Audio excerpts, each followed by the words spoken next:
of Champs Media.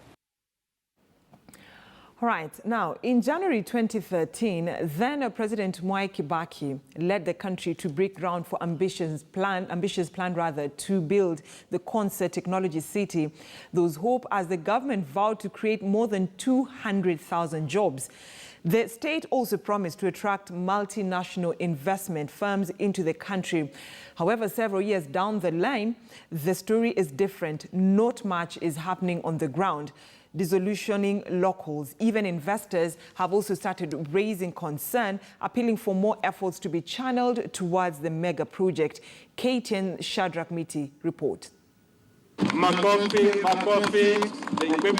When the government of Kenya conceptualized the idea of Konza City, it had in mind a replica of the Silicon Savannah in the USA. The idea was to attract investors besides putting Kenya on the world map as one of the few globalized city zones on the African continent. But very little progress seems to have taken place on the expansive 5,000-acre piece of land that previously was a cattle ranch. Tulikuwa tunatajaria kazi, lakini bado haijatokea kabisa. Hatu kuandikwa, tumekaa hivi hivi. Wakubwa wenyewe kina Rais Uhuru wakuje hapa wakae na sisi watuone vile tumekaa na hatuna kazi. Kama vijana tulitarajia tutapata kazi. Kazi yenyewe hatuipatangi.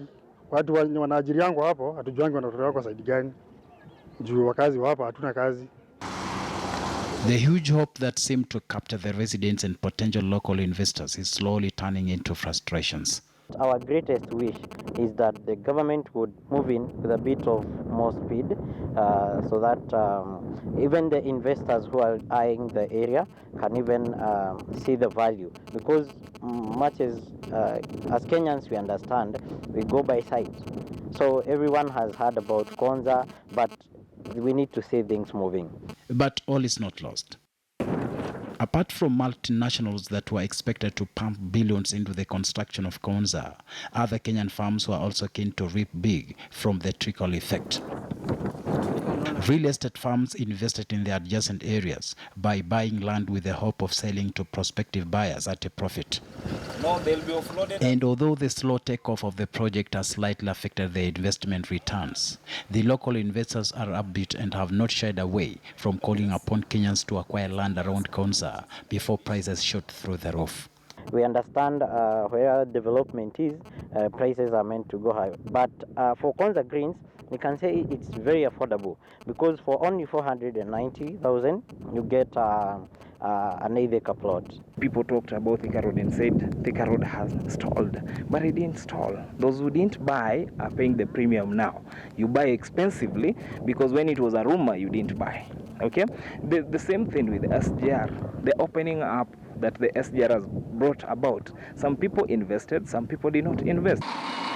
Drawing comparisons with recent mega projects the country has managed to put up, real estate investors such as Diamond Properties are advising potential land buyers to take advantage of the situation now before it becomes late on them.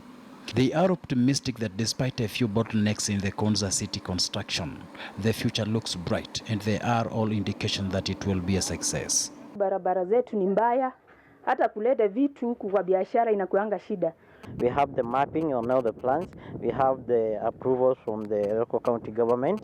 So when the project kicks off, we are going to have a bit of control. That is the uniformity in the structures which are going to come up. Initially set at a cost of 850 billion shillings, this has gone up to about 1.5 trillion.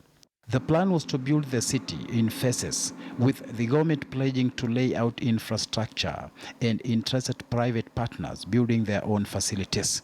But years later, this is yet to be achieved. Unfortunately, even its goal of having 20,000 people on site by 2020